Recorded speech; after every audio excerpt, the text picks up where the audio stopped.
Hi friends, I am Mohan from Kishab Academy. So இந்த video பதிவில் நம்ம என்ன பாடம் பார்க்க போறோம்னு வந்து பார்த்தீங்கன்னா 11th பாலிட்டியில் இருக்கிற சமூக நீதி. சரிங்களா? ஸோ சமூக நீதி இந்த பாடத்தில் வந்து பார்த்தீங்கன்னா சமூக நீதினா என்ன, எல்லாருக்கும் எல்லாமே கிடைக்கணும், இடஒதுக்கீடை பற்றி பேசும், சமத்துவத்தை பற்றி பேசும். சரிங்களா? இந்த பாடத்தில் நிறைய விஷயம் கொடுத்துருப்பாங்க. ஆனால் அதில் எதுவுமே நிறைய வந்து பார்த்தீங்கன்னா நம்மளோட சிலபஸில் கவர் ஆகாத விஷயங்கள். சரிங்களா? கவர் ஆகக்கூடிய விஷயங்கள் மட்டும் நாம் இந்த வீடியோ பதிவில் பார்த்துருவோம். சரிங்களா? ஃபஸ்ட்டு வந்து பார்த்திங்கன்னா ஒரு பாக்ஸ் இருக்கும், அதில் ஒரு கோட் கொடுத்துருக்கும். வளரும் நாடுகளில் வறுமை அதிகரித்து வருவதற்கு வளர்ந்த நாடுகளே பொறுப்பேற்க வேண்டும் என்று கூறியவர் அப்படின்னு யாருன்னு பார்த்தீங்கன்னா ஜெர்மனியை சேர்ந்த தாமஸ் போக்கே அப்படிங்கிறவர். சரிங்களா? இதை கொடுத்துட்டு இதை யார் சொன்னாங்கன்னு கேட்பாங்க. சரிங்களா? அதற்கப்புறம் வந்து பார்த்திங்கன்னா சமூக நீதினா என்ன, எதை பற்றி பேச போகிறோம் அப்படிங்கிறத பற்றி பாடம் வந்து பேசும். ஸோ அதில் நமக்கு தேவையானதை மட்டும் நம்ம பார்ப்போம். ஸோ சமூக படிநிலைகளில் பின்புலம். ஸோ இந்தியாவில் இந்த சமூக நீதி மறுக்கப்படுறதுக்கான காரணங்களில் முக்கியமான ஒன்று என்னன்னு வந்து பார்த்திங்கன்னா புராண காலத்து மதம் சார்ந்த சிந்தனையான வருணாசிராம தர்மா அப்படிங்கிற ஒரு விஷயம்.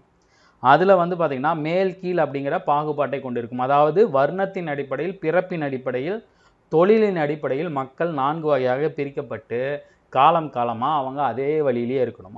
அவங்களோட தொழிலை மாற்ற முடியாது. சரிங்களா?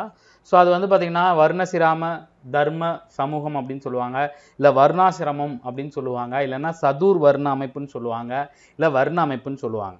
சரிங்களா? அது யார் யார் பிரிச்சிருப்பாங்க அப்படின்னா அந்தனர், சத்திரியர், வைசியர், சூத்திரர். உங்களுக்கு தெரிஞ்சிருக்கும். சரிங்களா? இதுதான் வேத காலங்கள்லேருந்து மக்கள் சமூக ரீதியாக பிரிக்கப்படுறதுக்கான முக்கியமான காரணம் அப்படின்னு சொல்லியிருப்பாங்க. அதுக்கப்புறம் இங்கே ஒன்று கொடுத்துருப்பாங்க, இன மத மொழி சிறுபான்மையினருக்கான ஐநா பிரகடனம். வருஷம் வந்து பார்த்திங்கன்னா டிசம்பர் 18, 1992. அந்த பிரகடனத்தோட முக்கிய அம்சங்கள் கொடுத்துருப்பாங்க. சரிங்களா? அதற்கப்புறம் வந்து பார்த்திங்கன்னா 2 ஆர்டிகல் கொடுத்துருப்பாங்க. என்னென்ன வந்து பார்த்திங்கன்னா இந்திய அரசமைப்பு சட்டம் 1949 பிரிவு 15 கீழ் 4 சமூக மற்றும் கல்வியில் பிற்படுத்தப்பட்ட வகுப்பினர் அல்லது பட்டியல் சாதி மற்றும் பழங்குடியினர் முன்னேற்றத்துக்கான சிறப்பு திட்டங்கள் உருவாக்குவதற்கு அரசமைப்பு சட்ட விதி 29 கீழ் 2 தடையாக இருக்காது அப்படிங்கிற ஒரு விஷயம். சரிங்களா? ஸோ 29 கீழ் 2 எதை பற்றி பேசும் அப்படின்னு வந்து பார்த்தீங்கன்னா இந்த சிறுபான்மையினருக்கான கல்வி கலாச்சார உரிமை, அதில் ஒரு விஷயம்.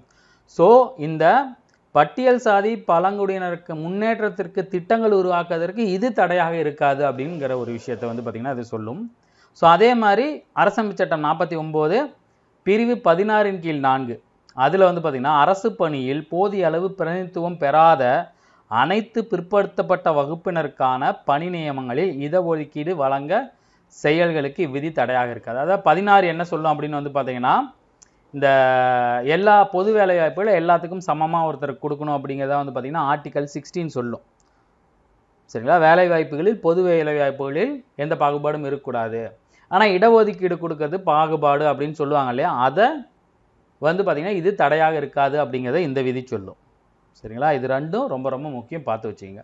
அதுலேயும் இது ரொம்ப முக்கியம், ஏன்னா 29 கீழ் 2 தடையாக இருக்காது அப்படின்னு சொல்லியிருப்பாங்க. சரியா? ஸோ அதுக்கப்புறம் வந்து பார்த்திங்கன்னா நிறைய விஷயங்கள் கொடுத்துருப்பாங்க. அது எதுவும் நமக்கு வந்து பார்த்திங்கன்னா தேர்வின் அடிப்படையில் தேவையில்லாத விஷயங்கள் தான். அதற்கப்புறம் அமர்த்தியா செனை பற்றி கொடுத்துருப்பாங்க. அமர்த்தியா சென் உங்களுக்கு தெரியும், நோபல் பரிசு பெற்றவர், இந்தியாவை சேர்ந்த ஒரு பொருளாதார நிபுணர். சரிங்களா? அவர் ஃப்ரண்ட் லைன் அப்படிங்கிற ஒரு மாத இதழுக்கு ஒரு நேர்காணல் கொடுத்துருப்பார். அதில் வந்து பார்த்திங்கன்னா பாகுபாடு இருக்கு இல்லையா, மக்களை வந்து பாகுபடுத்துகிறாங்க இல்லையா, அது 7 அடிப்படையில் பாகுபடுத்துகிறாங்கன்னு பட்டியலிட்டிருப்பார். அது என்னென்ன அடிப்படைனா இறப்பில் பாகுபாடு, பிறப்பில் பாகுபாடு, அடிப்படை வசதிகளில் பாகுபாடு, சிறப்பு வாய்ப்புகளில் பாகுபாடு, தொழிலில் பாகுபாடு, உடைமை கொள்வதில் பாகுபாடு, இல்லத்தில் பாகுபாடு. ரொம்ப ரொம்ப முக்கியமான ஒரு விஷயம். சரிங்களா? ஒருவேளை எப்படி கேள்விகள் வரலாம் அப்படின்னா அமர்த்தியா சென் எத்தனை விதமான பாகுபாடுகளை பட்டியலிடுகிறார்னு கேள்வி வரலாம். எத்தனை வகையாக? 7 வகையாக பாகுபாடு காட்டப்படுகிறது அப்படின்னு சொல்லியிருக்காரு. சரிங்களா? அதற்கப்புறம் இதில் இந்த பேஜெலாம் நமக்கு வந்து பார்த்திங்கன்னா தேர்வின் அடிப்படையில் தேவையில்லை. இது வந்து படித்து வச்சுங்க. நீதி கோட்பாடு அப்படிங்கிறத ஒருத்தர் உருவாக்கியிருப்பார். யாருன்னு வந்து பார்த்திங்கன்னா ஜான் ரால்ஸ். நீதி கோட்பாடுனா எல்லாருக்கும் நீதி சமமாக இருக்கணும், அதே மாதிரி ஒருத்தரை தண்டிக்கிறதுக்கு கூட நீதி சமமாக இருக்கணும். ஒருத்தர் தப்பு செஞ்சால் அவரை தண்டிக்கணும், அது ஒரு நீதி. அதே மாதிரி எந்த தண்டனைக்கு எந்த தப்புக்கு எந்த தண்டனைங்கிறத மாதிரி தண்டிக்கும் நீதியிலையும் சில நீதிகள் இருக்கும் அப்படிங்கிற மாதிரி நீதி கோட்பாடை பற்றி சொல்லியிருப்பார். ஸோ நீதி கோட்பாடை பற்றி பேசியவர் யாருன்னு வந்து பார்த்தீங்கன்னா ஜான் ரால்ஸ். சரிங்களா? அதுக்கப்புறம் இவரோட சிறந்த படைப்புகள் நீதி கோட்பாடு 1971, நேர்மையான நீதி 1985, அரசியல் தாராளவியல் 1993, மக்களின் சட்டம் 1993. 4. சரிங்களா? இந்த 4 படைப்புகளையும் படித்து வச்சுங்க. ஸோ அதுக்கப்புறம் வந்து பார்த்தீங்கன்னா இது எல்லாமே வந்து பார்த்தீங்கன்னா நமக்கு தேவையில்லாத விஷயங்களை பற்றி தான் இருக்கும். ஸோ இது வந்து பார்த்தீங்கன்னா பெரியார் சொன்ன ஒரு விஷயம், அதனால் அதை நம்ம படித்து வச்சுக்கணும். மனிதனை மனிதனாக கருத முடியாமல் அவரது ஜாதியை மட்டுமே வைத்து எடை போட முயலும் சிந்தனை காட்டு மிராண்டித்தனமானது அப்படின்னு சொன்னவர் யாருன்னு வந்து பார்த்தீங்கன்னா பெரியார். இங்கே பாருங்க, குரூப் 4லேயே 12th பாலிட்டி 11th பாலிட்டிலாம் கேட்க ஆரம்பிச்சிட்டாங்க. பொறுக்கி நம்ம படித்து தான் ஆகணும். சரிங்களா? அதே மாதிரி பெரியார் வேற என்ன சொல்லியிருப்பார் அப்படின்னா, பெண்களை அடிமைப்படுத்தக்கூடிய எந்த சிந்தனையும் நம்ம ஏற்றக்கூடாது, வன்மையாக கண்டிக்கணும். சரிங்களா? சாதி மத பாலின பேதமற்ற சமூகமே உயரிய சமூகம் அப்படின்னு சொல்லியிருப்பாரு. அதே மாதிரி மொழி மேல் வெறியும் தங்கள் பண்பாடு மேல் தீவிர பற்றும் கொண்டுள்ள நபர்களால் நவீன சமுதாயத்தை உருவாக்க முடியாது. மொழி மேலே பற்று இருக்கலாம், ஆனால் வெறி இருக்கக்கூடாது. அப்படி மொழி மேலே வெறியும் பண்பாடு மேலே தீவிர பற்றும் இருந்துச்சு அப்படின்னா அவங்களால நவீன சமூகத்தை உருவாக்க முடியாது அப்படிங்கிற ஒரு கருத்தையும் பெரியார் சொல்லியிருப்பார். சரிங்களா? ஸோ அதுக்கப்புறம் வந்து பார்த்தீங்கன்னா இதெல்லாம் நம்மளுக்கு கொஞ்சம் தேவையில்லாத விஷயங்கள் தான் இருக்கும். ஸோ இது வேண்டாம், நீங்கள் தெரிஞ்சு வச்சுங்க. பிளாட்டோ வந்து பார்த்தீங்கன்னா தனது மாணவர்களோடு நடத்திய பல உரையாடுகளில் நீதி என்றால் என்ன அப்படின்னு சொல்லியிருப்பார். சாக்ரட்டிஸ், அரிஸ்டாட்டிஸ், பிளாட்டோ இவங்கெல்லாம் கிரேக்கத்தை சேர்ந்த தத்துவியாளர்கள். சரிங்களா? அதே மாதிரி சாக்ரட்டிஸ் என்ன சொல்லியிருப்பார், சமூகத்தில் சில நபர்கள் கூட நியாயத்திற்கு எதிராக நடந்தால் அது ஒட்டுமொத்த சமூகத்தையும் எவ்வாறு பாதிக்கும்னு சொல்லியிருப்பார். அதே மாதிரி நீதி என்பது ஒட்டுமொத்த சமூகத்திற்கும் நன்மை பயக்கும் செயலாக மட்டுமே இருக்க முடியும்னு சொல்லியிருப்பார். இது ரெண்டும் ரொம்ப முக்கியம். சரிங்களா? அதற்கப்புறம் இந்த பாக்ஸ் ஐட்டம் கொடுத்துருப்பாங்க. இது ரொம்ப ரொம்ப முக்கியமான ஒரு பாக்ஸ் ஐட்டம். சரிங்களா? நிறைய டிஎன்பிசி பழைய தேர்வில் கேட்கப்பட்ட ஒரு பாக்ஸ் ஐட்டம். அதாவது நமது நாட்டில் பிற்படுத்தப்பட்ட பிரிவினரின் மேம்பாட்டிற்காக அமைக்கப்பட்ட முதல் ஆணையம் வந்து பார்த்திங்கன்னா காக்கே கலேல்கர் ஆணையம். அவரோட தலைமையில் அமைச்சிருப்பாங்க. நிறைய டிஎன்பிசி தேர்வில் கேட்கப்பட்டிருக்காங்க. வருஷம் வந்து பார்த்திங்கன்னா 1953. யார் அமைச்சிருப்பாங்கன்னு வந்து பார்த்திங்கன்னா ஜவஹர்லால் நேரு ஆட்சி பீரியடில். ஸோ பிற்படுத்தப்பட்டவருக்காக அமைக்கப்பட்ட முதல் ஆணையம் காக்கா கலேல்கர். சரிங்களா? காக்கா. சரிங்களா? 1953. சரிங்களா? அதுக்கப்புறம் வந்து பார்த்திங்கன்னா அமெரிக்காவோட சில விஷயங்கள் பற்றி கொடுத்துருப்பாங்க. இது நமக்கு தேவையில்லாதது. சரிங்களா? தென்னாப்பிரிக்காலாம் கொடுத்துருப்பாங்க. இதில் சில சட்டங்கள்லாம் கொடுத்துருப்பாங்க. சும்மா பார்த்துங்க, மெட்டீரியலாக சும்மா பார்த்துங்க. 1960 வந்து பார்த்திங்கன்னா சில உறுதிப்படுத்தும் நடவடிக்கைகள் சொல்லியிருக்கோம். அப்புறம் 1961 ஜான் எஃப் கென்னடி ஒரு அறிக்கை வந்து வெளியிட்டிருப்பார். இது எல்லாமே அமெரிக்காவில் பிற்படுத்தப்பட்ட கருப்பினவர்களுக்கான சமூக நீதிக்கான உறுதி சட்டங்கள். சரிங்களா? ஸோ அமெரிக்காவில் இன்னமும் கருப்பினத்தவர் இருக்காங்களே, அவங்கள அடிமைப்படுத்தக்கூடிய நடவடிக்கைகள் போயிட்டு தான் இருக்குது. ஸோ அமெரிக்காவோட ஆதிக்குடின்னு வந்து பார்த்திங்கன்னா செவ்விந்தியர்கள், அதற்கப்புறம் வந்து பார்த்திங்கன்னா ஆப்பிரிக்காவிலேருந்து வந்து குடிபுகுந்த கருப்பினத்தவர்கள். ஆனால் வெள்ளைக்காரங்க இன்னமும் அங்கே நிறவரி அதிகமாகவே இருக்குது. நிறைய ஹாலிவுட் படங்களில் அது வெளிப்படும். நீங்கள் பார்த்தீங்கன்னா உங்களுக்கு தெரியும். சரிங்களா? ஸோ அதுக்கப்புறம் வந்து பார்த்திங்கன்னா சீனா, ரஷ்யாவை பற்றி கொடுத்துருப்பாங்க. இது எதுவுமே நமக்கு தேவையில்லை. ஸோ இதுதான் ரொம்ப ரொம்ப முக்கியம். இதுலேருந்து தான் இந்த பாடமே நமக்கு தேர்வின் அடிப்படையில் ஸ்டார்ட் ஆகும். சென்னை மாகாணத்தில் சமூக நீதி. சரிங்களா? ஸோ இங்கிலாந்து நாட்டிலிருந்து கிறிஸ்துவ மிஷனரிஸ் வந்து பார்த்திங்கன்னா தமிழ்நாட்டுக்கு வந்தாங்க. அவங்க மதப்பரப்பு நடவடிக்கைகளில் ஈடுபட்டாலும் அவங்க ஆற்றிய மிகப்பெரிய தொண்டு என்னன்னு வந்து பார்த்திங்கன்னா கல்வி தொண்டு. ஸோ சமூகத்தில் பிற்படுத்தப்பட்ட மக்களுக்கு கல்வி மறுக்கப்பட்டப்ப கிறிஸ்துவ மிஷனரிஸ் தான் என்ன பண்ணாங்க, ஸ்கூல் ஆரம்பித்து அங்கே எல்லாத்தையும் படிக்கிறதுக்கான ஒரு உந்துதலை கொண்டு வந்தாங்க. ரொம்ப ரொம்ப முக்கியம். சரிங்களா? அதே காலகட்டத்தில் தான் இங்கிலாந்து அரசின் நேரடி நிர்வாகம் விரிவடைந்தது. ஸோ 1857 மேலே 58 இங்கிலாந்து அரசு நேரடியாக இந்தியா மேலே ஆட்சி செலுத்திச்சு. அப்போ தான் வந்து பார்த்திங்கன்னா ரயத்து வரி, ஜமீன்தார் வரி சட்டங்கள் இயற்றப்பட்டது. ஸோ 1835 இந்தியா முழுவதும் அரசு நிர்வாக மொழியாக ஆங்கிலம் மட்டுமே பின்பற்றப்படும் என அறிவிக்கப்பட்டது. ரொம்ப ரொம்ப முக்கியம். ஆனால் 1835 தான் டிபி மெக்காலே என்ன பண்ணுவார், ஆங்கில வழி கல்வி சட்டத்தை வந்து பார்த்திங்கன்னா இங்கே அமுல்படுத்துவார். அப்போ அவங்க என்ன பண்ணுவாங்கன்னா, இங்கிலாந்து அரசு என்ன பண்ணுறோம் அப்படின்னா, இந்தியா முழுவதும் நிர்வாக மொழியாக ஆங்கிலம் மட்டுமே பின்பற்றப்படும்னு அனௌன்ஸ் பண்ணுவாங்க. இதுக்கு பின்னாடி இருந்தவர் வந்து பார்த்திங்கன்னா டிபி மெக்காலே. ஸோ அப்போ வந்து பார்த்திங்கன்னா இந்தியாவில் நிறைய பேர் இராணுவத்தில் சேர்ந்துருந்தாங்க. ஸோ பெரும்பாலும் இராணுவத்தில் அப்போ இருந்தவங்க வந்து பார்த்திங்கன்னா தாழ்த்தப்பட்ட வகுப்பினத்தவரே. சரிங்களா? ஸோ அந்த காலகட்டத்தில் எல்லாத்தையும் இராணுவத்தில் சேர்த்துக்கிட்ட அரசு, ஆனால் கல்வியில் மட்டும் இந்திய மொழியிலே அனுமதிக்கவில்லை. 19ஆம் நூற்றாண்டு இறுதி வரைக்கும் இந்த பிரச்சனை நடந்துகிட்டு இருந்துச்சு. அதுக்கப்புறம் தான் என்ன பண்ணாங்க, கல்வி மற்ற வட்டார மொழிகளை, இந்திய மொழிகளை அனுமதிக்க ஆரம்பித்தாங்க. சரிங்களா? ஸோ அதுக்கு முன்னாடி, அந்த மொழிகள் வர்றதுக்கு முன்னாடி இந்தியாவில் இருந்த காலனி அரசாங்கத்திலையும் ஆங்கில அரசாங்கத்திலையும் அரசு வேலையில் இருந்த பெரும்பாலானவர்கள் கல்வி கற்றவர்கள். இந்திய ஆங்கில இந்த ஆங்கிலோ இந்தியன்னு சொல்லுவாங்களா, அவங்க நிறையா பேர் இருந்திருப்பாங்க. கல்வி கற்ற பிராமணர்கள் நிறைய பேர் அரசு பணிகளில் இருந்திருப்பாங்க. சரிங்களா? ஸோ அதே மாதிரி ஜமீன்தாரி, ராயத்து வரி முறைகள்லாம் அறிமுகம் செய்யப்பட்டப்ப ஜமீன்தார்கள், நிலச்சுவாந்தார்கள், மிராஸ்தார்கள்னு ஒரு புதிய வர்க்கம் உருவானுச்சு. இந்த புதிய வர்க்கம் எல்லாமே வந்து பார்த்திங்கன்னா உயர் ஜாதியினர். பிராமணர்கள் அவருக்கு அப்புறம் இருக்கிறவங்க. தாழ்த்தப்பட்ட ஜாதியினர் இவங்களுக்கு கீழே அந்த நிலத்தை உழுது வரியை கொடுக்கக்கூடிய ஒரு ஆட்களாக தான் இருந்தாங்க. சரிங்களா? அதற்கப்புறம் ரயத்து வரி இருக்கு இல்லையா, ரயத்து வரியை ஆய்வு செய்ய ஆங்கிலேய அரசால் பணிக்கப்பட்டவர் யாருன்னு வந்து பார்த்தீங்கன்னா பிரான்சிஸ் எல்லிஸ். இவர் பேர் அடிக்கடி நீங்கள் தமிழில் கேள்விப்படுவீங்க. ஏன்னா பிரான்சிஸ் எல்லி என்ன பண்ணுவார் அப்படின்னா, நிறைய செம்மொழி சம்பந்தமான, நிறைய திராவிட மொழிகள் சம்பந்தமான ஆய்வுகள் உருவாவதற்கான காரணங்கள் வந்து பார்த்தீங்கன்னா பிரான்சிஸ் எல்லிஸ்.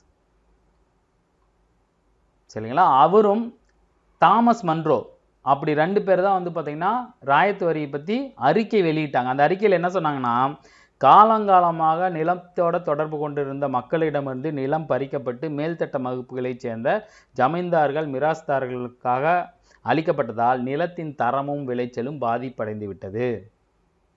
ஏராளமான நிலங்கள் தரிசா போயிருச்சு. தாழ்த்தப்பட்ட வகுப்பினருக்கு உதவி செய்யணும் அப்படிங்கிறத அவங்க அப்பயே சொல்லிட்டாங்க. அதே மாதிரி கல்வி மறுக்கப்பட்ட தாழ்த்தப்பட்ட வகுப்பினர்கள் குழந்தைகள் வந்து பார்த்திங்கன்னா பள்ளியில் சேரணும், அதை வந்து உயர் ஜாதின்னு எதுக்குறாங்க அப்படிங்கிறதையும் அவங்க தெளிவாக அறிக்கை சொல்லியிருப்பாங்க. அந்த அறிக்கையை படித்த கவர்மெண்ட் என்ன பண்ணுச்சு அப்படின்னா, குழந்தைகள் அனுமதிக்கப்படுவதை தடுக்கக்கூடாது பள்ளிகளில். எவ்வளோ பெரிய கொடுமை பாருங்கள். படிக்கிறதும் அவனுங்க தான் இருப்பாங்களாம், கவர்மெண்ட் வேலையிலும் அவனுங்க தான் இருக்கணுமா, குழந்தைங்க படிக்கக்கூடாதான், படிப்பு அவங்களோட என்னமோ கல்வி அவங்களோட ஒரு குடும்ப சொத்து மாதிரி வச்சுருந்தாங்க அந்த காலகட்டங்களில். அதை வெள்ளைக்காரனே அடிக்க ஆரம்பிச்சிட்டான். அதுக்கப்புறம் 1854 ஒரு ஆணையே விட்டுச்சு ஒரு நீதிமன்றம், யாராவது தாழ்த்தப்பட்ட வகுப்பினர்களோட குழந்தைகள் பள்ளியில் அனுமதிக்கப்படுவதை தடுத்து நிறுத்தினா அவங்களுக்கு அது அஃபென்ஸு, அவங்களுக்கு தண்டனை வழங்கப்படும் சொன்னாங்க. ஆனால் அதுக்கு வந்து பார்த்திங்கன்னா பயப்பில்லை. 65 மறுபடியும் இந்தியாவுக்கான அமைச்சர் மறுபடியும் அந்த ஆணையிட்டார். அப்பையும் மாற்றங்கள் இல்லை. போக போக தான் அந்த மாற்றங்கள் வந்துச்சு. ஸோ அதற்கு காரணம் வந்து பார்த்திங்கன்னா, பிராமணர் அல்லாத நிறைய இயக்கங்கள் இந்தியா பூரா பரவ ஆரம்பிச்சிச்சு. சரிங்களா? அவங்க என்ன பண்ணாங்க, பிராமணர் மேலேயும் அப்புறம் இந்த பெரும்பான்மையான மதத்தினர் மேலேயும் வந்து பார்த்திங்கன்னா நிறைய அது கடுப்பில் இருந்தாங்க. நீங்கள் யோசிச்சு பாருங்கள், ஒரு மனிதனுக்கு ரொம்ப முக்கியமான ஒன்று வந்து பார்த்திங்கன்னா கல்வி. அது இலவசமாக கொடுக்க வேண்டியது கவர்மெண்டோட வேலை. அது கவர்மெண்ட்டும் கொடுக்கும்போது அவங்க கல்வி கற்றுக்கூடாதுன்னு தடுக்கிறது எவ்வளோ ஒரு ஒரு கொடூரமான செயல்னு வந்து பாருங்கள். அதற்கப்புறம் வந்து பார்த்திங்கன்னா எல்லா வகுப்புலேயும் கல்வி கற்ற பிராமணர் இல்லாத வகுப்பினம் ஒன்று உருவாக ஆரம்பிச்சிச்சு.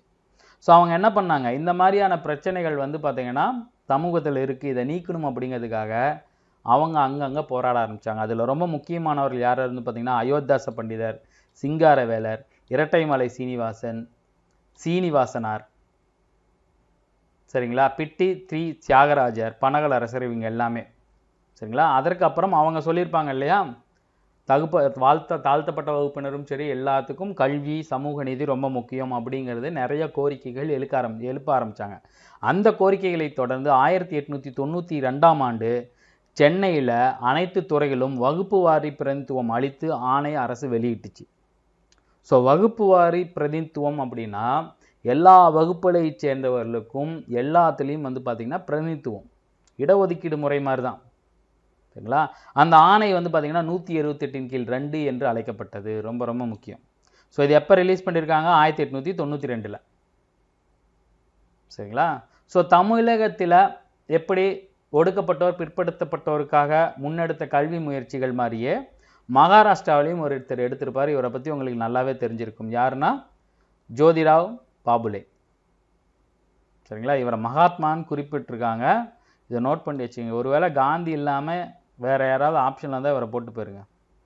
மகாத்மா அப்படின்னு குறிப்பிட்டவர் யாருன்னு அப்படின்னு கேட்டாங்கன்னா பார்த்துங்க. ஸோ அதே மாதிரி பெண்களுக்கான முதல் பள்ளியை தொடங்கி வரும் அவரோட துணைவியாரான சாவித்ரிபாய் புலே. சரிங்களா? இங்கே தான் வந்து பார்த்திங்கன்னா அடுத்து நீதி கட்சி வரும். நீதி கட்சியோட பங்கு வந்து பார்த்திங்கன்னா அந்த சமூக நீதியில் அளப்பரிய பங்கு.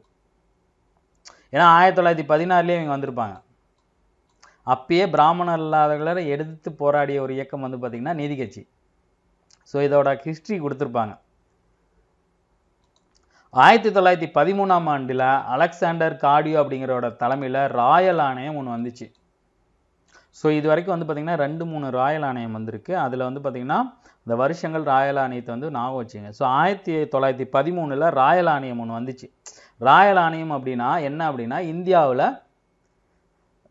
ஆங்கிலேயரோட ஆட்சி எப்படி இருக்குது அப்படிங்கிறதை ஒரு ஒரு ஒரு சர்வே எடுத்துகிட்டு போகிற மாதிரியான ஒரு அமைப்பு. ஸோ அந்த ராயல் ஆணையத்தை வந்து பார்த்திங்கன்னா நிறைய விண்ணப்பங்கள் அளிக்கப்பட்டது. எங்கே? சென்னை வந்தப்போ. சரிங்களா? சென்னை மட்டும் இல்லாமல் ரங்கூனு, பர்மா இந்த மாதிரியான இருந்தவங்களும் நிறைய அமைப்புகள் வந்து பார்த்திங்கன்னா விண்ணப்பங்கள் கொடுத்துச்சு. அதில் என்ன சொல்லியிருந்தாங்க அப்படின்னா பிற்படுத்தப்பட்டவர்கள், தாழ்த்தப்பட்டவர்கள், சிறுபான்மை மதத்தினருக்கு உரிய பிரதிநிதித்துவம் வேலைவாய்ப்புகளில் வழங்கப்பட வேண்டும். ஸோ இதில் நம்ம ரொம்ப தெரிஞ்சிக்க வேண்டியது இந்த ஒன்று தெரிஞ்சிக்க வேண்டியது. அடுத்து வந்து பார்த்திங்கன்னா ராயல் ஆணையம் வந்தது. அது யார் தலைமை? Alexander cardio. சரிங்களா? அதற்கப்புறம் தான் வந்து பார்த்திங்கன்னா பிராமணன் அல்லாத ஒரு அறிக்கை வெளியிட்டாங்க. அதற்கு முக்கியமான காரணம் யாருன்னு வந்து பார்த்திங்கன்னா 3 பேர் இருப்பாங்க. தியாகராஜர், நடேசன், அப்புறம் TM நாயர். சரிங்களா? அதுக்கப்புறம் 1916 பிராமணன் அல்லாதோர் நலத்தை காக்க ஒரு விஷயத்தை ஆரம்பிச்சிருப்பாங்க. அதுதான் வந்து பார்த்திங்கன்னா தென்னிந்திய சுதந்திர சங்கம் அப்படி இல்லைன்னா சவுத் இந்தியன் லிபரல் ஃபெடரேஷன் நீதி கட்சி.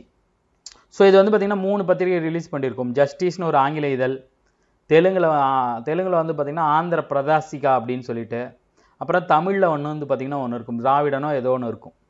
சரிங்களா? ஸோ அந்த ஜஸ்டிஸுங்கிற பேரில் தான் வந்து பார்த்திங்கன்னா இவங்க இந்த கட்சி நீதி கட்சின்னு கூப்பிட்டுருப்பாங்க, ஜஸ்டிஸ் பார்ட்டி அப்படின்னு சொல்லிட்டு. சரிங்களா? இந்த அமைப்பு வந்து பார்த்திங்கன்னா நிறைய விஷயத்தை கண்டிச்சிருக்கும். உயர்கல்வியில் ஆங்கிலம் சமஸ்கிருதம் மட்டும் அனுமதிக்கிறது தவறு, தமிழையும் அனுமதிக்கணும் அப்படின்னு வந்து சொல்லியிருப்பாங்க. 1915 மனு கொடுத்துருக்கும். ஸோ அதுக்கப்புறம் 1917 இன்னொரு குழு வந்து சென்னை வந்திருக்கும் போது 54 பிராமணர் அல்லாதோர் அமைப்புகள், சிறுபான்மை அமைப்புகள் அவங்கள பார்த்து நிறைய விண்ணப்பங்கள் கொடுத்துருக்கு. வகுப்பு வாரி பிரதிநிதித்துவத்தை நீங்கள் அமல்படுத்தணும் அப்படின்னு சொல்லிட்டு. ஸோ இந்த வருஷம்லாம் பார்த்து வச்சுக்கோங்க. முதல் வகுப்பு வாரி பிரதிநிதித்துவ அரசாணை ரொம்ப ரொம்ப முக்கியம். இதை முதல்ல விட்டது வந்து பார்த்திங்கன்னா நீதி கட்சி தான். 2 வகுப்பு வாரி பிரதிநிதித்துவம் விட்டுருப்பாங்க. ஒன்று 1921 ஒன்று, 22 ஒன்று. ரொம்ப ரொம்ப முக்கியம். TNPSCயில் பழைய தேர்வுகளில் கேட்கப்பட்டிருக்க கேள்விகள் இது. அதாவது 2 வகுப்பு வாரி பிரதிநிதித்துவத்தை வலியுறுத்தி ஆணைகளை வெளியிட்ட கட்சி எது, அமைப்பு எதுன்னு கேட்டிருக்காங்க. அதே மாதிரி வருஷப்பன்னு கேட்டிருக்காங்க. 2 கொடுத்துருப்பாங்க. 1921 ஒன்று, 22 ஒன்று. சரியாக சொல்லணும்னா செப்டம்பரில் ஒன்று, ஆகஸ்டில் ஒன்று. அது எதை சொல்லணும் அப்படின்னா அரசு பணியிடங்களில் வகுப்பு வாரி இடஒதுக்கீடு, அந்தந்த வகுப்புக்கு ஏற்றவங்களுக்கு மாதிரி அதில் இடஒதுக்கீடு பண்ணியிருப்பாங்க. இப்போ எப்படி BC, MBC, SC, STக்குன்னு வகுப்பு இடஒதுக்கீடு இருக்குது, அதை வந்து பார்த்திங்கன்னா 21 அமல்படுத்தியிருப்பாங்க. சரிங்களா? இதை அமல்படுத்துறது மிகப்பெரிய ஒரு மூமெண்ட்டு. அதை பற்றி அவங்க சட்டசபையில் பேசியிருப்பாங்க. எல்லா அரசு பணிகளிலும் பிராமணர் அல்லாதவர்களை அவர்களுக்கு குறைந்தபட்ச கல்வி தகுதி இருந்தாலே போதும் என்று கருதி வேலை வாய்ப்பு வழங்க வேண்டும். கிறிஸ்துவர்கள், முகமதியர்கள், தாழ்த்தப்பட்டவர்கள் என அனைவரும் அரசு பணிகளில் அமர்த்தப்பட வேண்டும். இதற்கான நிலையான ஆணையை ஒன்று வெளியிட வேண்டும். 100 ரூபாய்க்கு மேல் சம்பளம் வாங்கும் உத்தியோகம் வந்தால் 75% அளவு மக்களை அது அடையும் வரை 7 ஆண்டு காலம் வரை அமுலில் இருக்கும் அப்படின்னு சொன்னவர் யாருன்னு வந்து பார்த்தீங்கன்னா முனுசாமி சட்டசபையில் தீர்மானத்தை கொண்டு வந்திருப்பார். சரிங்களா? இது சொன்னாங்க இல்லையா, இதை தீர்மானம், இதை கொண்டு வந்தவர் யாருன்னு பார்த்தீங்கன்னா முனுசாமி. ரொம்ப ரொம்ப முக்கியம், நீதி கட்சியை சேர்ந்தவர். ஸோ இந்த தீர்மானத்தை முன்மொழிந்து இந்த வரலாற்று முக்கியத்துவம் வாய்ந்த தீர்மானத்தை நாம் நிறைவேற்றினால் நம்ம எதிர்கால சந்ததி நம்மதையெல்லாம் நாட்டுக்கு உரிமை வாங்கி தந்தவர் என கொண்டாடும் அப்படின்னு சொன்னவர் யாரும் வந்து பார்த்தீங்கன்னா சர் ஆர்.கே. சண்முகம். இந்த தீர்மானம் என்னங்கிறத நீங்கள் பார்த்துட்டீங்க. அதை கொண்டு வந்தவர் முனுசாமி, அதை வழிமொழிஞ்சவர் சண்முகம். அவர் என்ன சொல்லுவார்னா, நம்ம நாட்டுக்கு உரிமை வாங்கி தந்தவர்னு நம்ம சந்ததிகள் கொண்டாடுன்னு சொல்லியிருப்பாரு. அதுக்கப்புறம் சி நடேசனார் ஒரு முக்கியமான ஒரு விஷயம் சொல்லியிருப்பார், இதையும் நோட் பண்ணி வச்சுங்க. எங்கள் மக்களுக்கு நீங்கள் பிரதிநிதித்துவம் கொடுக்கலனா நாங்கள் வரி கொடுக்க மாட்டோம்னு சொல்லியிருப்பார். நீதி கட்சி சென்னை மாகாணத்தை ஆண்டுச்சு, நீதி கட்சியே அதை சொல்லியிருக்கும். சரிங்களா? அதே மாதிரி பெரியாரும் நீதி கட்சியில் வந்து பார்த்தீங்கன்னா ஒரு மிகப்பெரிய அங்கமாக இருந்தார். அதுக்கப்புறம் தான் நீதி கட்சியை அவர் திராவிடர் கழகம் மாற்றிருப்பார். ஸோ இவர் என்ன பண்ணுவார்னா காங்கிரஸில் தான் இருந்திருப்பார். இவர் எப்போ வெளியே வந்திருப்பார்னா 1925 வெளியே வந்து சுயமரியாதை இயக்கம்னு ஒன்று தொடங்கியிருப்பார். அது முக்கியமான காரணம் என்னன்னு வந்து பார்த்தீங்கன்னா 1925 காஞ்சிபுரம் மாநாட்டில் ஒரு தீர்மானத்தை கொண்டு வருவார். என்ன தீர்மானம் தான்? அரசு கல்வி வேலைவாய்ப்புகளில் வகுப்பு வாரி பிரதிநிதித்துவத்தை கோரணும் அப்படின்னு கொண்டு வந்திருப்பார். ஆனால் காங்கிரஸில் இது எடுபடாது. காங்கிரஸில் அனுமதி கொடுக்க மாட்டாங்க. ஏன்னா காங்கிரஸில் அப்போ தெரிந்தவங்க எல்லாமே பிராமணர்கள் இல்லையா, அவங்க ஒத்துக்கலை. அதனால் கோபமான பெரியார் என்ன பண்ணுவார், காஞ்சிபுரம் மாநாட்டுக்கு அப்புறம் 1925 வெளியே வந்து சுயமரியாதை இயக்கத்தை தொடங்கியிருப்பார். சரிங்களா? இது ரொம்ப ரொம்ப முக்கியமான ஒரு விஷயம். ஸோ அந்த அரசு கல்வி வேலைவாய்ப்புகளில் வகுப்பு வாரி பிரதிநிதித்துவத்தை கொண்டு வர வேண்டும் அப்படின்னு சொன்ன மாநாடு என்னன்னு வந்து பார்த்தீங்கன்னா காஞ்சிபுரம் தமிழ் மாநில காங்கிரஸ் மாநாடு. தமிழ் மாநிலத்தில் நடந்த காங்கிரஸ் மாநாடு. அதை ஒத்துக்கலன்னு தான் வெளியே வந்திருப்பார். சரிங்களா? அதுக்கப்புறம் 1928 ரா முத்தையா அப்படிங்கிற ஒருத்தரோட தலைமையில் நீதி கட்சி இருக்கும்போது அரசின் எல்லா துறைகளிலும் பணி நியமனங்கள் முறைப்படுத்தப்பட்டு அரசாணை மூலம் வகுப்புவாரி பிரதிநிதித்துவம் நிரந்தரமாக்கப்பட்டது. இது அவங்க எப்படி பண்ணியிருப்பாங்கன்னா, நீதி கட்சி இவங்க தான் முதல்ல வந்து பார்த்தீங்கன்னா பணியாளர் தேர்வு ஆணையத்தை கொண்டு வந்திருப்பாங்க 1924. 21, 22 என்ன சொல்லிவிட்டாங்க, எல்லா வகுப்பினருக்கும் வகுப்பு வாரி பிரதிநிதித்துவம் கொடுப்போம் அப்படின்னு சொல்லிவிட்டாங்க. அரசு பணியில் கொடுப்போன்ட்டாங்க. அது எப்படி முறைப்படுத்துறதுங்கிறதுக்கோசரம் தான் பணியாளர் தேர்வு ஆணையத்தை கொண்டு வந்திருப்பாங்க. அந்த பணியாளர் தேர்வு ஆணையத்தோட மாடுலர் வெர்ஷன் தான் இப்போ இருக்கிற டிஎன்பிசி. அது மட்டும் இல்லாமல் இதை பேஸ் பண்ணி தான் 1929 பணியாளர் தேர்வாணையத்தை இந்தியாவே கொண்டு வந்திருக்கும் யூபிஎஸ்சிக்கு. ஸோ அதை டிசைன் பண்ணதே வந்து பார்த்திங்கன்னா நீதி கட்சி. சரிங்களா? அதற்கப்புறம் இந்தியா சுதந்திரம் அடைஞ்சதுக்கு அப்புறம் வந்து பார்த்திங்கன்னா முதல் சட்ட திருத்தம் 1951 வரும். சரிங்களா? அந்த சட்ட திருத்தத்துக்கு முக்கியமான காரணம் வந்து பார்த்திங்கன்னா இந்த இடஒதுக்கீடு தான். 1950 வந்து நடைமுறைக்கு வந்துடும். ஜனவரி 26, 1950 இந்திய அரசியலமைப்பு நடைமுறைக்கு வந்ததுக்கப்புறம் இடஒதுக்கீடில் அதை பற்றி பேசியிருப்பாங்க. ஸோ அதே மாதிரி தமிழகத்தில் 21-2 இந்த வகுப்பாரி பிரதித்துவம் கொண்டு வந்ததுனால செண்பகம் துரைராஜன் அப்படிங்கிறவர், உங்களுக்கு சரியாக தெரியலையா, ஒரு நிமிஷம் இருங்க, இங்கே பாருங்கள். செண்பகம் துரைராஜன் அப்படிங்கிற 1951 உயர்நீதிமன்றத்தில் ஒரு வழக்கு தொடர்ந்திருப்பார். ரொம்ப முக்கியமான வரலாற்று முக்கியத்துவம் வாய்ந்த ஒரு வழக்கு. என்னன்னா, தமிழகத்தில் வகுப்பு வாரி ஆணை பின்பற்றப்படுவதனால எனக்கு மருத்துவக் கல்லூரியில் இடம் கிடைக்கல அப்படின்னு சொல்லியிருப்பார். ஒருவேளை இவர் உயர்ந்த ஜாதின்னா இருந்திருப்பார். இப்போ இடஒதுக்கீடப்ப சீட்டு கொடுக்கும்போது இவர் மார்க்குக்கு தாழ்த்தப்பட்ட வகுப்பினர் யாராவது இருந்தவங்களுக்கு அவங்களோட வகுப்பு வாரி பிரதிநிதித்துவத்தில் கொடுத்துருப்பாங்க. ஸோ அதை எதிர்த்து வழக்கு கொடுத்துருப்பார். தமிழ்நாட்டில் இந்த மாதிரி பண்ணுறாங்க, வகுப்பு வாரி பிரதிநிதித்துவம் பின்பற்றதுனால எனக்கு மருத்துவ சீட்டில் இடம் கிடைக்கல, மருத்துவக் கல்லூரியில் இடம் கிடைக்கலன்னு 1951 ஒரு வழக்கு போட்டுருவார். ரொம்ப ரொம்ப முக்கியமான வழக்கு. இந்தியாவின் முதல் சட்ட திருத்தத்தை கொண்டு வந்த வழக்கு தமிழ்நாட்டில் தான் பதியப்பட்டது. ஸோ உயர்நீதிமன்றத்தில் அந்த வழக்கு போனோன்னே உயர்நீதிமன்றம் என்ன பண்ணுச்சு, வகுப்பு வாரி ஆணையம் அரசமைப்பு சட்டத்துக்கு முரணானது. ஏன்னா ஆர்டிகல் 14, 15, 16 என்ன சொல்லுது, மதம், இனம், ஜாதி, மொழி சம்மந்தமாக யாரையும் ஏன்னா வந்து எல்லாத்துக்கும் சமமான இது பண்ணும், யாரையும் ஒதுக்கக்கூடாதுன்னு சொல்லுது இல்லையா. இது சட்டமைப்புக்கு இந்த வகுப்பு வாரி ஆணையம் அப்படிங்கிறது, வகுப்பு வாரி பிரதிநிதித்துவம்ங்கிறது சட்ட திருத்த அரசமைப்பு சட்டத்துக்கு முரணானது ஹைகோர்ட் தீர்ப்பு கொடுத்துரும். உடனே என்ன பண்ணுவாங்கன்னா இடஒதுக்கீடு முறையை ரத்து செய்வாங்க. ரத்து செஞ்சோன்னே தந்தை பெரியார் மாதிரியான சமூக போராளிகள் என்ன பண்ணுவாங்க, உடனே இந்த கோரிக்கையை தூக்கணும் அப்படின்னு சொல்லி அவர், காமராஜர் எல்லாருமே போராடுவாங்க. உடனே என்ன பண்ணார், அப்போ பிரதமராக இருந்தது ஜவஹர்லால் நேரு தானே, அவர் அப்போ சட்ட அமைச்சராக இருந்தவர் அம்பேத்கர். உடனே என்ன பண்ணுவாங்க, இந்திய அரசியலமைப்பு சட்டத்தில் ஒரு திருத்தத்தை கொண்டு வருவாங்க. என்னன்னா, வகுப்பாரி பிரதிநிதித்துவத்தை சிறுபான்மையினருக்கு நம்ம அதை கொடுக்கணும். ஸோ இது அதை பாதிக்கக்கூடாது. நம்ம ஆரம்பத்தில் பார்த்தோம் இல்லையா ஒரு ஆர்டிக்கலு, ஸோ அந்த ஆர்டிக்கலை பேஸ் பண்ணி திருத்தி இடஒதுக்கீடை எல்லாத்துக்கும் பெறணும் அப்படிங்கிற மாதிரி சட்டமைப்புலேயே திருத்தத்தை கொண்டு வந்துடுவாங்க. சரி, முதல் சட்ட திருத்தம் கொண்டு வந்த ஆண்டு 1951. கொண்டு வரதுக்கு காரணமான வழக்கு செண்பகம் துரைராஜன் வழக்கு. செண்பகம் துரைராஜன் வழக்கு எதை பற்றி பேசும், வகுப்பு வாரி பிரதித்துவம் வேண்டாம் அப்படிங்கிறத பற்றி பேசும். சரிங்களா? So article 15, 16 திருத்திருப்பாங்க. என்னன்னா, சமூக ரீதியிலும் பொருளாதார ரீதியிலும் பின்தங்கியோருக்கு சிறப்பு சட்டங்கள் மற்றும் சலுகைகள் வழங்கலாம் அப்படின்னு சொல்லி திருத்தி ஆர்டிகல் 15 கீழ் 4, 16 கீழ் 4 இணைக்கப்பட்டிருக்கும். நம்ம ஃபஸ்ட்டு இந்த வீடியோ ஸ்டார்டிங்கில் பார்த்தோம் இல்லையா, அதுக்கு காரணம் இந்த ஒரு நிகழ்வு தான். சரிங்களா? ஸோ 1951 சட்டம் திருத்ததுக்கு அப்புறம் இவங்க என்ன பண்ணுவாங்க, அந்த இடஒதுக்கீடு பர்சன்டேஜ் முறைப்படுத்துவாங்க. பிற்படுத்தப்பட்டோருக்கு பேக்வேர்டு கிளாஸஸ்க்கு 25%, சரிங்களா, தாழ்த்தப்பட்டோருக்கு 16% அப்படின்னு முதல்ல கொண்டு வருவாங்க. எப்போ, 51. ஸோ அதுக்கப்புறம் என்ன பண்ணாங்க, இடஒதுக்கீடு விரிவாக்கம் பண்ணுச்சு. அதற்கு காரணம் வந்து பார்த்திங்கன்னா, முதலமைச்சர் மு கருணாநிதி அவர்கள் அப்போ முதலமைச்சராக இருந்தப்போ அவர் ஒரு ஆணையம் அமைக்கிறார். யாரோட தலைமையிலன்னு பார்த்தீங்கன்னா, சட்டநாதன் அப்படிங்கிற தலைமையில். ஸோ இணைச்சி 1971, ஏன்னா 67, 69 தான் இவர் ஆட்சிக்கு வருவார். 67 என்ன பண்ணுறோம், அண்ணா எலெக்ஷன்லேயும் ஜெயிப்பார். 2 வருஷம் இந்த 69 செத்ததுக்கப்புறம் 70, 71 கருணாநிதி அவர்கள் முதலமைச்சராக பொறுப்பேற்பார். அப்போ என்ன பண்ணுறாரு, ஒரு ஆணையம் அமைச்சு இடஒதுக்கீடை நம்ம விரிவாக்கம் பண்ணணும் அப்படின்னு சொல்லிட்டு பிற்படுத்தப்பட்டவருக்கு 25லேருந்து 31% கொடுப்பாங்க, தாழ்த்தப்பட்டவருக்கு 18% கொடுப்பாங்க. டோட்டலாக 49% தான் இருந்துச்சு. அதற்கப்புறம் 79 மறுபடியும் ஒரு ஜியோ ஒன்று பாஸ் பண்ணுவாங்க.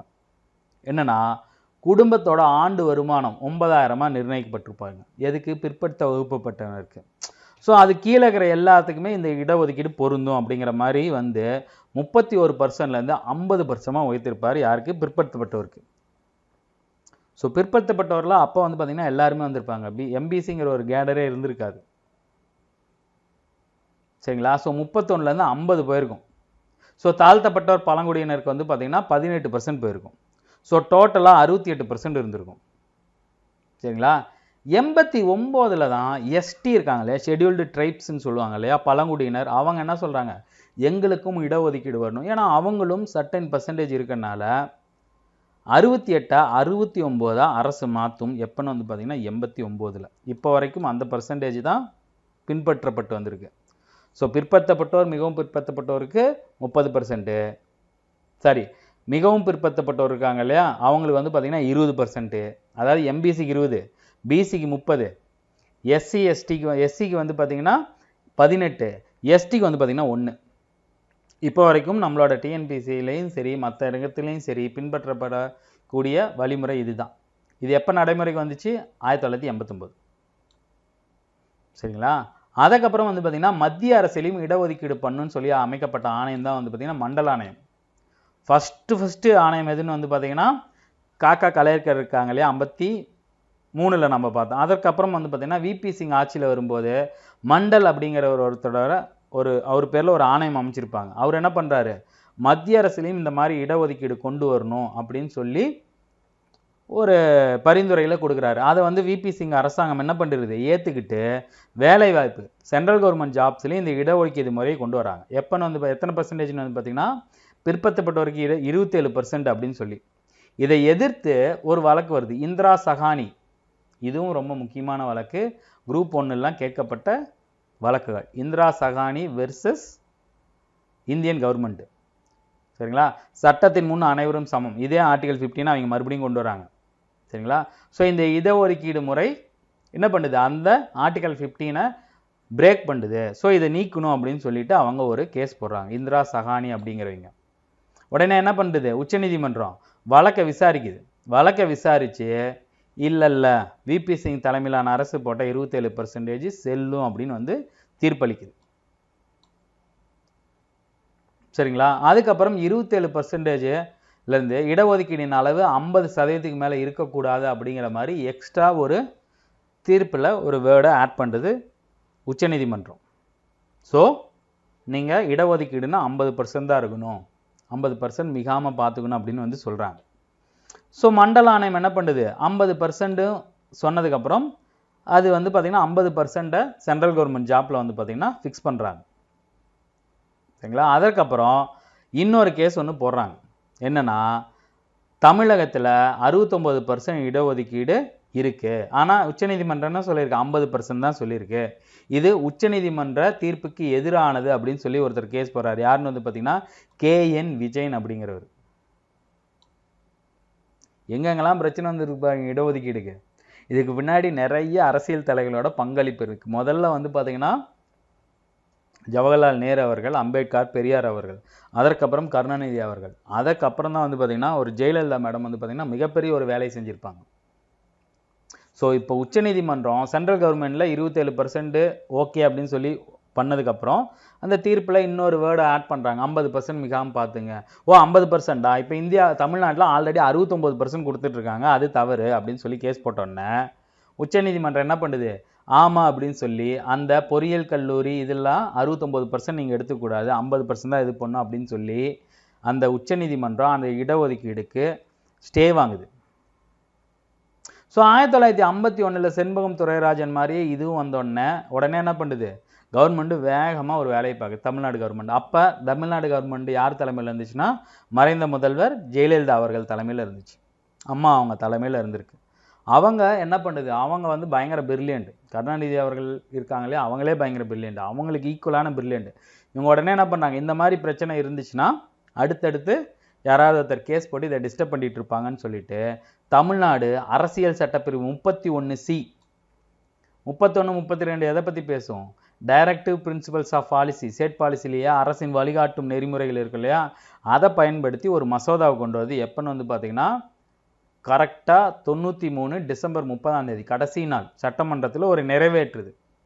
ஸோ 69 இடஒதுக்கீடு மசோதா தமிழ்நாடு அரசின் தனிச்சட்ட மசோதா இருக்குது, ஒப்புதல் கேட்டு குடியரசுத் தலைவருக்கு ஒரு இதை வந்து அனுப்புகிறாங்க, ஒப்புதல் அளிக்கிறாங்க. ஒப்புதல் அளித்ததுக்கப்புறம் 69 இடஒதுக்கீடு உரிய சட்ட பாதுகாப்பினை பெற்றுவிட்டது. என்ன சொல்கிறாங்க, அந்த 31 அரசின் வழிகாட்டும் நெறிமுறைகள் எதை பற்றி பேசும். ஸோ அரசு ஏதாவது ஒரு விஷயத்தை வந்து சட்டம் போடுதுன்னா மக்களோட நலனை கருத்தில் கொண்டுட்டு சட்டம் போடணும். ஸோ எங்களோட மாநிலத்தில் இந்த மாதிரி வந்து பார்த்திங்கன்னா டைரக்டிவ் பிரின்சிபல்ஸ் ஆஃப் ஸ்டேட் பாலிசியை நாங்கள் மென்ஷன் பண்ணி இந்த 69% குடியரசுத் தலைவர்கிட்டருந்து ஒப்புதல் வாங்கி அதை சட்டமாக மாற்றுறாங்க.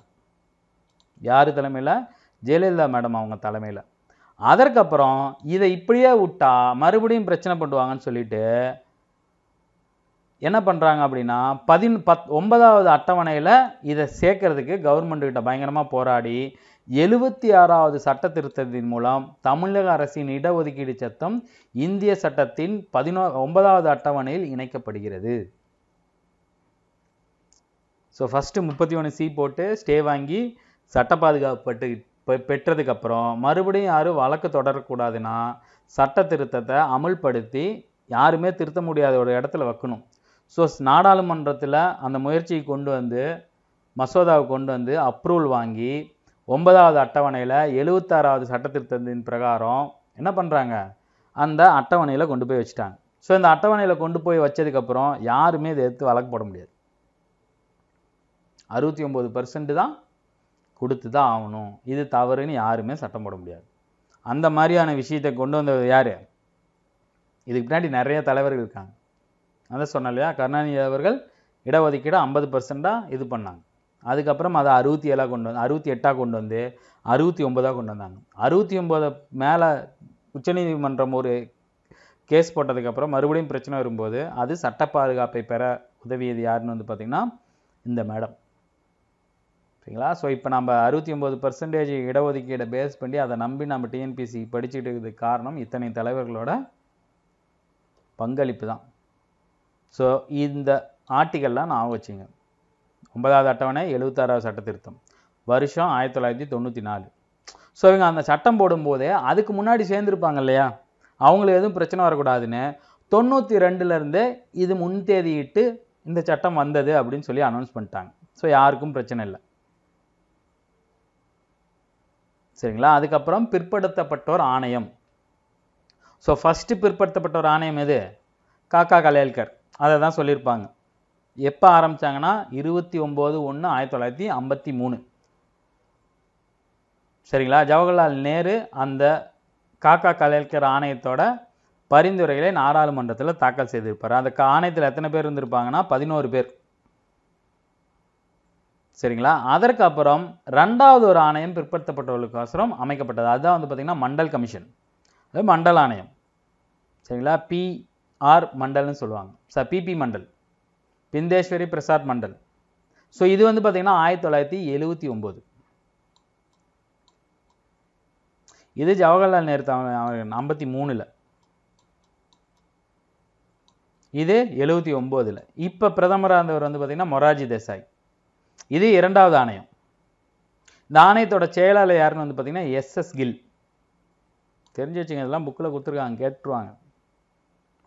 ஸோ 79ல் இந்த மண்டல ஆணையம் வந்து பார்த்திங்கன்னா நம்ம நாட்டில் நிறைய கல்வி அடிப்படையில் நிறைய ஜாதிகள் இருக்குது. எத்தனை ஜாதிகளை பின்பற்றி இருக்குது பிரிச்சிருக்காங்கன்னு வந்து பார்த்திங்கன்னா 3743 ஜாதிகள் இருக்குது. ஸோ எல்லாத்தையும் நாம் மென்ஷன் பண்ணணும் அப்படின்னு சொன்னது இல்லாமல் மண்டல் தன் அறிக்கையோட முகப்புரையிலே என்ன சொல்லியிருப்பாருன்னா, இந்த மாதிரி வகுப்பு வாரி பிரதித்துவத்துக்கு மெட்ராஸ் முன்னோடியாக இருக்குது. ஏன்னா அவங்க எப்போ கொண்டு வந்துட்டாங்க? 1921-22லேயே வகுப்பு வாரி பிரதித்துவத்தை கொண்டு வந்துட்டாங்க அப்படின்னு தான் முகப்புரையிலே ஸ்டார்ட் ஆகும். ஸோ மக்கள் தொகையில் 52% உள்ள பிற்படுத்த வகுப்பப்பட்டவருக்கு பணிகளில் 27% வழங்கணும் அப்படிங்கிறத மண்டல ஆணையம் பரிந்துச்சு. சரிங்களா? 79ல் வந்த 79, 89 வந்து பார்த்திங்கன்னா 79ல் கொடுத்துருவாங்க. ஆனால் 10 வருஷம் கழிச்சு தான் இது அமலுக்கே வரும்.